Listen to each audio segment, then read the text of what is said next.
Hello friends, Rudra here and this is the history section. और इस section में we will study the chapter problems of 18th century. तो सारे modern history books में ये हैं। और ये प्रॉब्लम्स ऑफ 18th सेंचुरी तो 18वीं शताब्दी, मतलब कि 1701 से लेके 1799 या 1800 तक। तो हम जानते हैं, जो भी मेडिवल हिस्ट्री पढ़ा है वो मेरे वीडियोस आएंगे। मेडिवल हिस्ट्री में 1707 1707 में औरंगजेब का डेथ हुआ, और उसके बाद जो है मुगल एम्पायर जो है धीरे धीरे सिकुड़ती सिमटती चली गई और केवल दिल्ली मात्र तक सीमित रह गई। और फाइनली 1857 में जो है ब्रिटिश का जो है उस पर हुकूमत पूरा पूरा हो गया। तो इतना बड़ा जो है, इतना बड़ा साम्राज्य मुगल एम्पायर, जो वन ऑफ द मोस्ट, मुझे लगता है मोस्ट स्ट्रॉन्गेस्ट, जो सबसे ताकतवर एम्पायर है अपने एरा का, अपने कंटेम्प्रेरी टाइम्स का, अपने समकालीन पूरे विश्व इतिहास का। तो वो कैसे इतना बड़ा साम्राज्य जो है, उसके क्या कारण थे कि वह सिमट के जो है खत्म हो गई। तो we will see many reasons.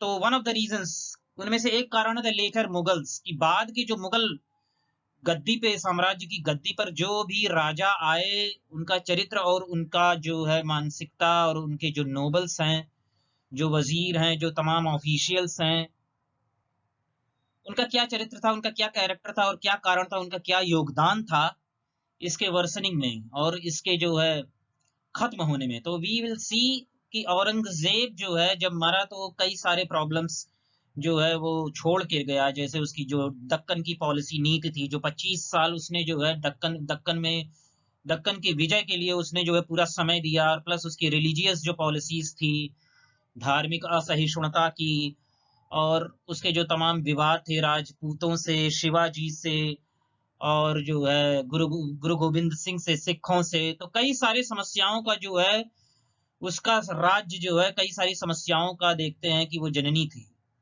उसका जो समय था। लेकिन जो सिचुएशन तब भी सुधर सकता था, लेकिन उसका एक कारण था कि जो सक्सेशन, जो उत्तराधिकार का जो के लिए जो लड़ाई होती थी गद्दी के लिए, वो जो है साम्राज्य को बहुत ही एग्जॉस्ट करती थी, बहुत ही एकदम खत्म कर देने वाली थी, जो उसके मृत्यु के बाद हुई। तो 1707 में जो है बहादुर शाह जो है, बहादुर शाह प्रथम जिसे कहा जाता है, द्वितीय तो 1857 क्रांति वाले थे।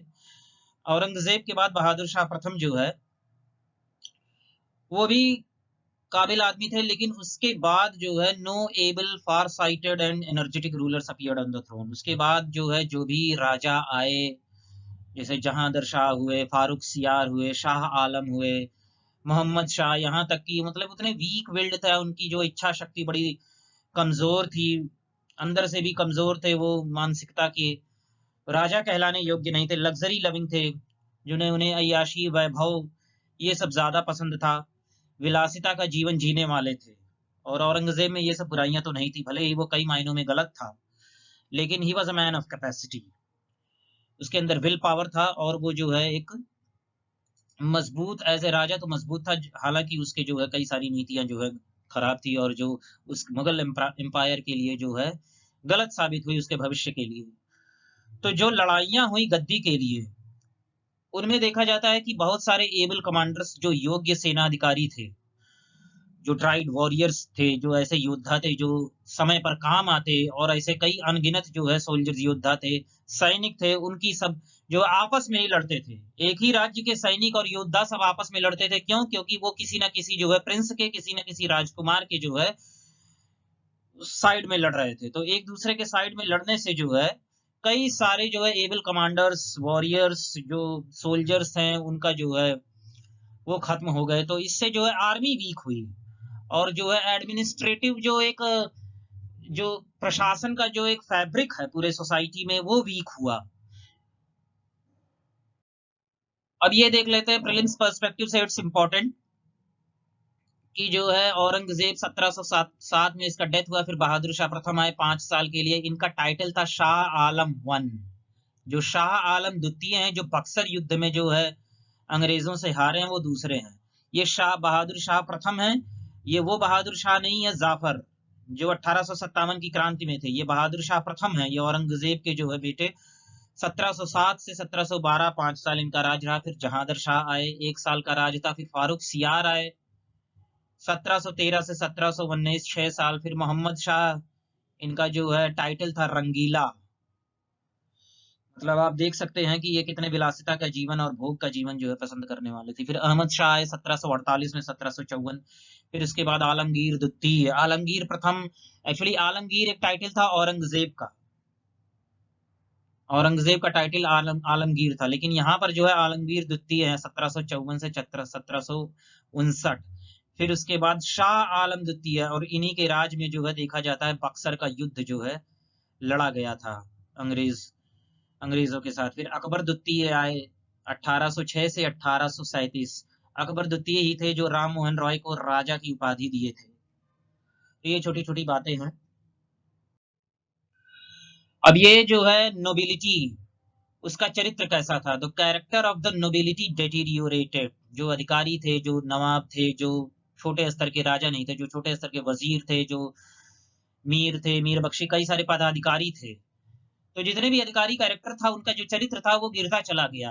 और वो एक्स्ट्रावेगेंटली, मतलब कि अब जितनी उनकी जो है आय सीमा है, उससे ज्यादा में जो है वो जीना पसंद करने लगे, बियॉन्ड देयर मीन्स।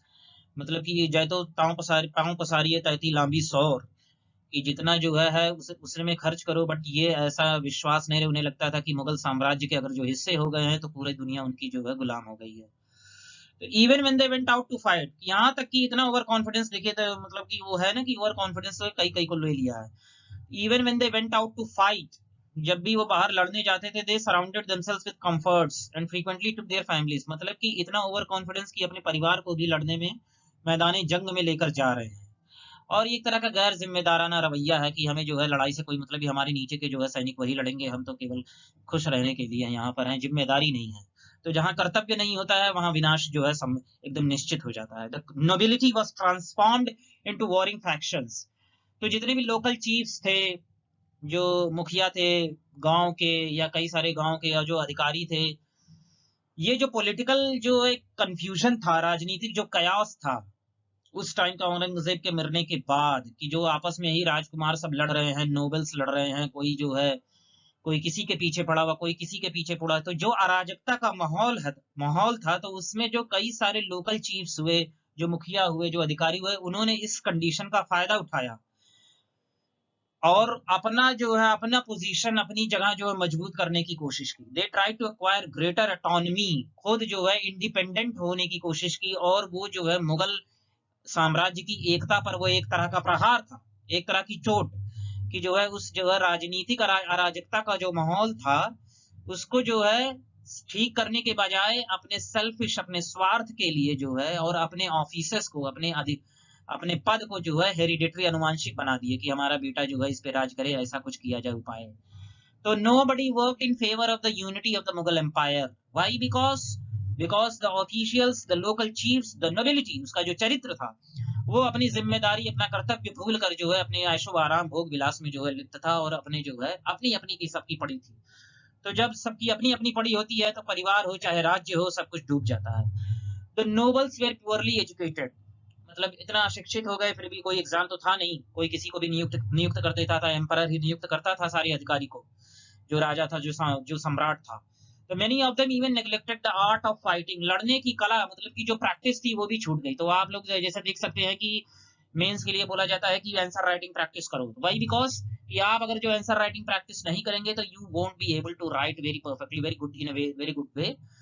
तो practice makes a man perfect, और वो प्रैक्टिस जब छूट जाती है, वो जब स्किल छूट जाता है, तो आप तलवार लेके करेंगे क्या मैदान जंग में, भले ही आप बहुत ज्यादा हट्टे कट्टे हों। The latter the existing families of nobles began to monopolise all offices, barring the way to fresh entrance. पहले क्या था मुगल साम्राज्य में, अकबर के समय में, जहांगीर के समय में, कई सारे ऐसे लोग भी थे जो नीचे के तबके से जो है लोअर क्लासेस से ऊपर उठे थे, जो वाकई में उसके हकदार थे, वाकई में काबिल थे। उनको जो है एम्परर जो है नियुक्त करता था कि हाँ ये काबिल बंदा है, ये आएगा तो जो है मुगल साम्राज्य को जो है मजबूत करेगा। लेकिन ऐसा नहीं हुआ। बाद में जो है फ्रेश ब्लड का इन्फ्यूजन बंद हो गया, और उसमें जो एग्जिस्टिंग फैमिलीज है, तो वो राजा का बेटा राजा, वजीर का बेटा वजीर, और उसका बेटा वही। तो मतलब कि जहां पर ये हो गया कि हमारा बेटा तो बनेगा ही, तो वहां जिम्मेदारी और वहां जो है कुछ भी करने की जो है जो एक इच्छा है वो मर गई, और जो है कमजोर लोग जो है शामिल हो। Yes, and then a good number of energetic and able officials and brave and brilliant military commanders came into prominence। कि ऐसा नहीं है कि बहादुर शाह प्रथम के बाद कोई जो है ब्रिलियंट मिलिट्री कमांडर नहीं आया, या कोई जो है कोई ऐसा नोबल नहीं आया जो उसकी कमान संभाल सके इन द 18th सेंचुरी। लेकिन वो अपनी काबिलियत, अपने टैलेंट्स, अपनी प्रतिभा का उपयोग जो है मुगल साम्राज्य को बचाने के बजाय जो है अपने खुद का इंटरेस्ट, अपना स्वार्थ सिद्ध करने में लगे थे। जैसे जो निजाम ऑफ हैदराबाद, वो दिल्ली छोड़कर जो है दक्कन में चले जाए, और फिर उसके बाद मुर्शिद कुली खां, और प्लस जो है यहाँ सादत खां जो अवध में आए। तो ऐसे ऐसे अपने अपने राज्य को जो है स्थापित किया। हालांकि नॉमिनल वो लोग मानते थे कि हम जो है मुगल साम्राज्य के अंडर में काम कर रहे हैं, but in their own area they worked as free as any sovereign power could be. तो 18th सेंचुरी, 18वीं शताब्दी में कई सारे ब्रिलियंट मिलिट्री कमांडर्स आए, बट जो है वो अपने टैलेंट्स का जो है उपयोग, अपनी प्रतिभा और अपनी जो है टैलेंट्स का उपयोग अपना जो है स्वार्थ, अपने इंटरेस्ट को सिद्ध करने में लगे रहे, और अब एक दूसरे से लड़ते रहे rather than serving the state and the society in order to increase their power, prestige and income. कि अपनी शक्ति, अपनी वैभव और अपना आय, अपना इनकम बढ़ाने के लिए नोबल्स जो थे फॉर्म्ड ग्रुप्स अगेंस्ट, मतलब कि वो गुटबाजी चलने लगी। कई सारे नोबल्स हो गए कोर्ट में, और जब राजा जो है कमजोर पड़ गया तो गुटबाजी होने लग गई। और कई सारे नोबल्स ऐसे थे कि जो है राजा सम्राट के खिलाफ भी जो है गुटबाजी करते थे। जैसे वो जुल्फिकर खान थे, जिसकी बदौलत जो है जहांगीर शाह जो है सम्राट बना, और जो सैयद ब्रदर्स थे, हुसैन अली खां, और जो है उनको किंग मेकर्स की कहा गया, कि मतलब कि उनकी इतना जो है उनका जो है दखल था कि कौन राजा बनेगा कौन नहीं। तो उनका जो म्यूचुअल आपस में जो लड़ाई झगड़ा था वो एग्जॉस्टेड द एम्पायर, उसने जो है खोखला सा कर दिया, उसने एकदम खत्म सा कर दिया जो है साम्राज्य को। और उसका जो कोहेशन था, जो एक दूसरे का लगाव, जो जुड़ाव, और जो था पूरे साम्राज्य का जो एक फैब्रिक था, जो शासन और प्रशासन का था, उसको अफेक्ट किया, and finally made the empire easy prey to foreign conquerors. और जब जो है कोई चीज अंदर से खोखली हो जाती है तो बाहर से जो है कोई भी उसको जो है हरा देता है। तो फॉरेन कॉन्करर्स जो नादिर शाह आया 1739 में, तो जब वो आया तो मतलब कि वो दिल्ली के सीमा तक पहुंच गया, फिर भी जो है इंडस क्रॉस कर गया। यहाँ के नॉबल्स जो है फिर भी यूनाइटेड नहीं थे, कि ये कॉमन एनिमी सामने खड़ा है, फिर भी आपस में जो है किसी निश्चित प्लान पे जो है नहीं पहुंच पाए। और जो है वो आया और पूरा जो है लूट के ले गया, और उसके कुछ सिपाही जो है मारे गए सिविलियंस के द्वारा। तो उसने पूरे दिल्ली में जो है कत्लेआम करवाया नादिर शाह ने। और एक बार जो है नॉर्थ वेस्ट फ्रंटियर जो है, उत्तर पश्चिम जो है खुल गया जब, तो उसके जो उत्तराधिकारी थे नादिर शाह के, जो अफगानी थे, जो अहमद शाह अब्दाली वगैरह थे, कई रिपीटेड रेड्स किए, और उन्होंने जो है पूरी तरह से तोड़ दिया। और नादिर शाह का जो जो अहमद शाह अब्दाली 1761 में आया और जो है पूरा तहस नहस करके गया, उसने दिखा दिया कि मुगल साम्राज्य अब केवल एक पेपर टाइगर मात्र रह गया है, और जिसने इनडायरेक्टली इनवाइट किया, डायरेक्टली इनवाइट कर दिया ब्रिटिश साम्राज्य को कि आए जो है और उसकी जगह ले लो। The nobles earlier had the notion of loyalty to their dynasty, कि जो मुगल साम्राज्य है पहले क्या था कि उन नोबल्स के पास जो है एक तरह की लॉयल्टी थी डायनास्टी के लिए। लेकिन जब वो डायनास्टी बिखरने लगी तो नोबल्स जो है, जो अधिकारी थे, पदाधिकारी थे, जो उन्होंने अपने सेल्फ इंटरेस्ट और अपनी महत्वाकांक्षा को जो है लॉयल्टी से ऊपर रखा, और attacked the very unity of the empire by carving out their own principalities. जैसे हैदराबाद हुआ, अवध हुआ, बंगाल हुआ, मालवा वगैरह हुआ। तो ये जो है उस सिख पहले से ही वो सब उपद्रव में थे।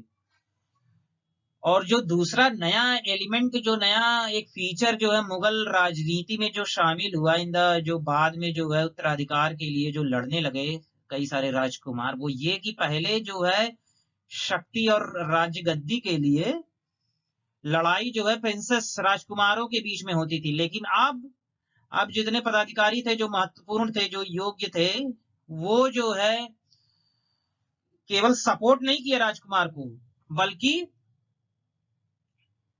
अपने कंटेंडर्स हो गए, अपने भी मतलब कि एक दावेदार की तरह जो है लड़ने लग गए कि मतलब इसको हटाना, इसको पपेट की तरह, एक कठपुतली की तरह इसको राजा को रखना है, जैसे सैयद ब्रदर्स के केस में हम लोग देखते हैं कि इसको हटाओ, नहीं तो जो है हम खुद ही जो है पावर, जो है पूरा पावर डायरेक्टली वो वील्ड करना चाहते थे पहले, जो है बाद में became direct contenders for power and used princess as pawns to capture the seats of authority, कि वो मतलब चाहते थे कि राजकुमार जो है हमारे जो है कठपुतली की बन के रहे। Jahandar Shah became the king after the death of Bahadur Shah प्रथम because he was supported by Zulfikar Khan, कि जुल्फिकर खान एक नोबल था, उसके सपोर्ट से जहांदर खान जो है, जहांदर शाह जो है बहादुर शाह प्रथम के मरने के बाद 1712 में ये राजा बन सके, क्योंकि इन्हें जो है बहुत पावरफुल नोबल था जुल्फिकर खान, जो बाद में इजारा सिस्टम जो है कॉन्ट्रैक्ट फार्मिंग, रेवेन्यू फार्मर्स की जो प्रथा चलाया था जुल्फिकर खान, उसका जो है सपोर्ट प्राप्त था।